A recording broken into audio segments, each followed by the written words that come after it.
दोस्तों जय माता दी। माँ दुर्गा तेरी सदा ही जय हो। नवरात्रों में पहन लेना अपने गले में इस पेड़ की जड़ को, भाग्य आपका सातवें आसमान पर होगा।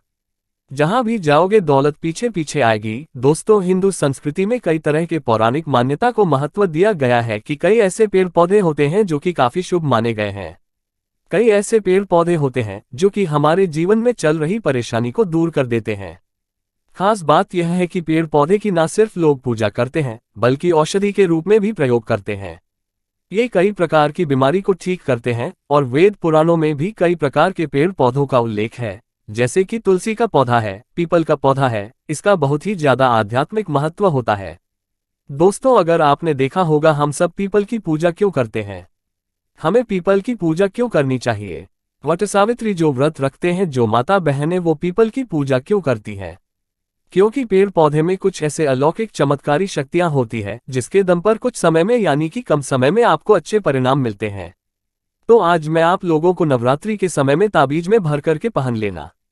इस पौधे की जड़ बंद किस्मत के ताले खुल जाएंगे, इस वीडियो में बताऊंगा। देखिए ये जो नवरात्रि का समय होता है माँ नौ दुर्गा की कृपा प्राप्त करने का, इनसे आशीर्वाद प्राप्त करने का सबसे अच्छा समय माना गया है। जो व्यक्ति रिद्धि प्राप्त करना चाहते हैं, सिद्धि प्राप्त करना चाहते हैं, शुभ एवं लाभ को प्राप्त करना चाहते हैं, धन धान्य की कामना हो, धन धान्य से समृद्ध होना चाहते हैं, आरोग्य की प्राप्ति करना चाहते हैं, अगर आप चाहते हैं आपके जीवन से दुर्भाग्य दूर हो जाए, कीर्ति की प्राप्ति हो, शांति की प्राप्ति हो, आपको मान सम्मान की प्राप्ति हो, तो आप एकदम सही वीडियो में आए हैं। आपको कहीं भी जाने की जरूरत नहीं है। आज मैं आप लोगों को नवरात्रि के समय में धारण किए जाने वाली 5 जड़ के बारे में बताऊंगा। 5 जड़ में से कोई भी एक जड़ अवश्य धारण करना पर जितने भी मैंने लाभ इस वीडियो में बताए हैं वह सारे लाभ आपको मिलेंगे। पेड़ पौधों में बहुत ही ज्यादा चमत्कारिक शक्तियां होती है। आप माने या ना माने, हमने जीवन काल में कई बार औषधि का प्रयोग करके बहुत सारे साधक की बीमारी को भी ठीक करा है और बहुत सारे पेड़ पौधों का प्रयोग करके कई लोगों की समस्या को, जटिल से जटिल समस्या को हमने चुटकियों में समाप्त करवाया है। तो जो पेड़ पौधे होते हैं कहीं ना कहीं धार्मिक दृष्टि से ले लीजिए चाहे आध्यात्मिक दृष्टि से ले लीजिए, हमें फायदा पहुंचाने का काम ही करते हैं।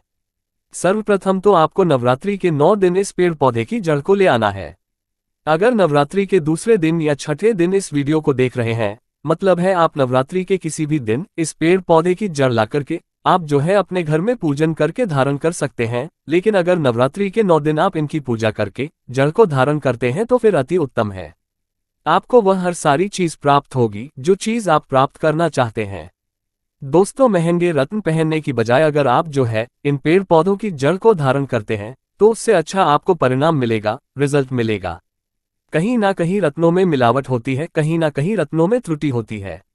लोग आपको बेवकूफ बना सकते हैं लेकिन पेड़ पौधे से आपको कोई बेवकूफ नहीं बनाएगा इसकी जड़ से, क्योंकि स्वयं आप इसे जो है अपने हाथों से उखाड़ करके लाएंगे और इसे आप धारण करेंगे। तो मैं आप लोगों को नवरात्रि के समय में लाए जाने वाले पेड़ पौधों की जड़ के बारे में बता रहा हूं जिसे आप जो है ला करके धारण कर सकते हैं।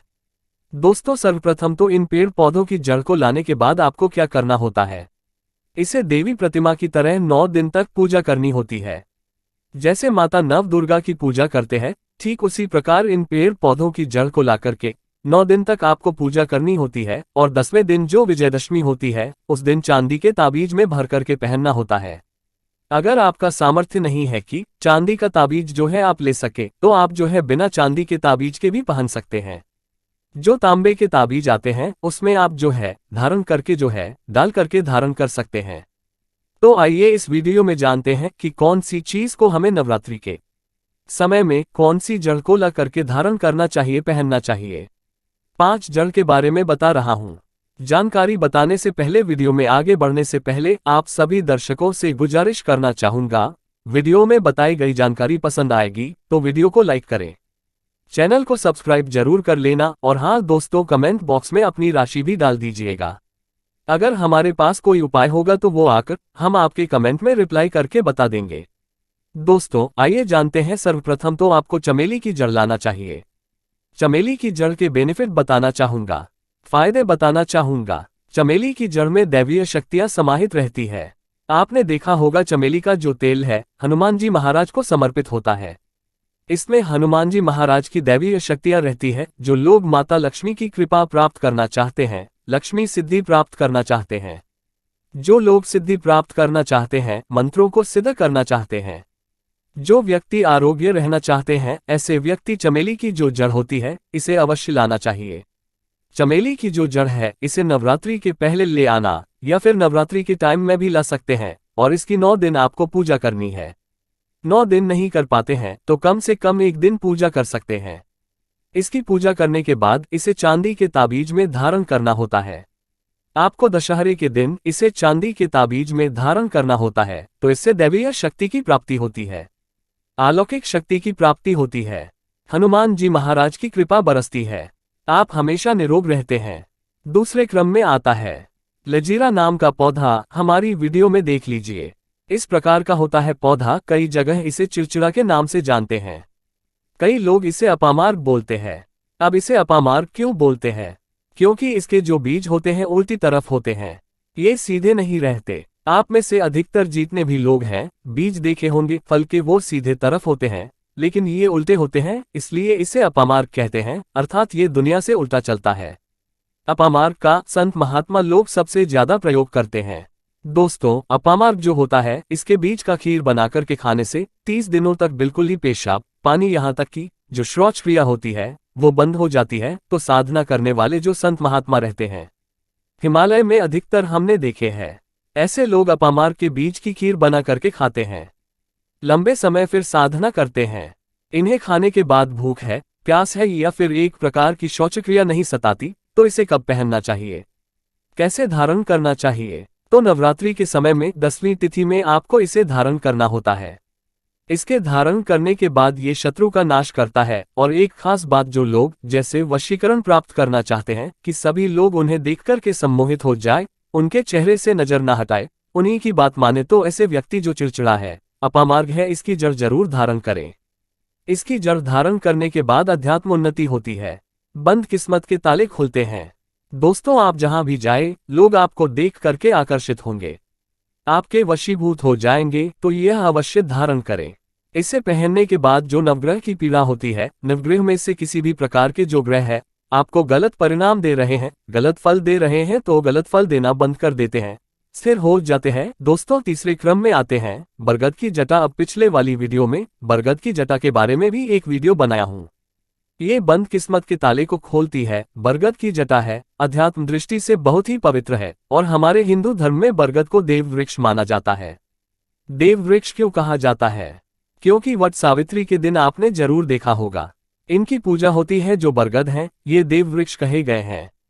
इनमें समस्त देवी देवताओं की शक्ति समाहित होती है, बसी हुई होती है, जो बरगद वृक्ष है। इसमें पितरों का भी वास होता है। बरगद का वृक्ष भगवान शंकर का स्वरूप कहा गया है। तो अगर बंद किस्मत के ताले खोलना चाहते हैं, अपनी अध्यात्म उन्नति करना चाहते हो, तो नवरात्रि में 9 दिन पूजा करने के बाद बरगद की जड़ें अवश्य धारण करना। बरगद की जटा धारण करने के बाद आपको 20 से 25 चमत्कारिक फायदे मिलते हैं, जो कि मैं वीडियो में आप लोगों को पिछले वाले वीडियो में बता चुका हूं। वो वीडियो जा करके आप देख सकते हैं।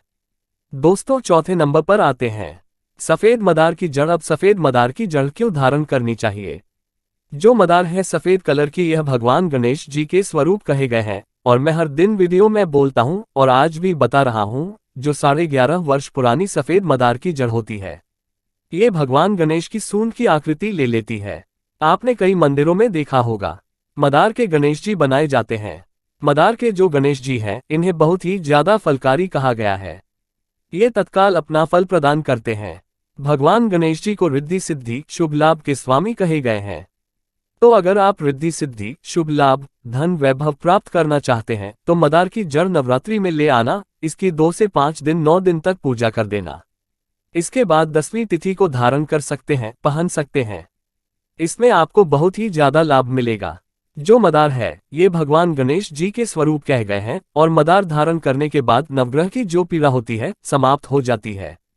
खासकर जो बुध ग्रह आपको गलत परिणाम दे रहे हैं, तो गलत परिणाम देना बंद कर देते हैं।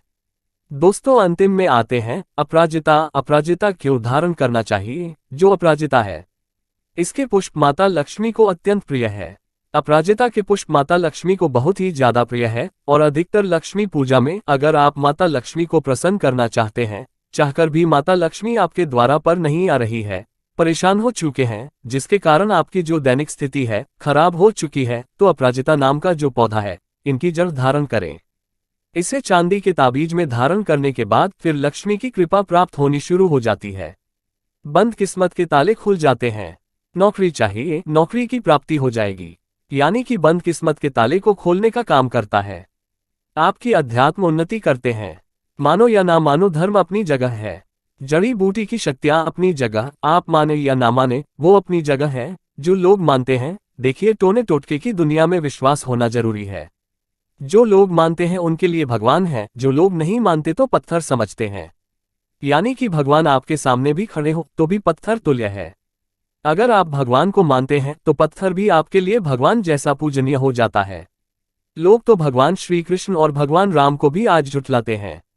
सब एक देव मनुष्य बोलते हैं, तो आस्था के ऊपर ये सब जितने भी मैं आप लोगों को तांत्रिक वस्तु बताया हूँ, पेड़ पौधों की जानकारी बताया हूँ, यह आस्था के ऊपर निर्भर करता है। आस्था है तभी ये आपको अच्छे परिणाम देंगे।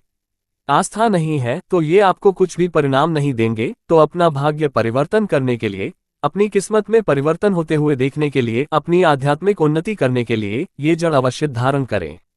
सदा आपको सुरक्षा ये प्रदान करेगी। ये जड़ मित्र की भांति मदद करती है, आपका हमेशा साथ देती है। तो ये थी छोटी सी जानकारी। दोस्तों, अगर आप माता रानी को अपने घर पर बुलाना चाहते हैं तो कमेंट बॉक्स में लिखें, माता रानी आपका स्वागत है हमारे घर में, जय माता दी।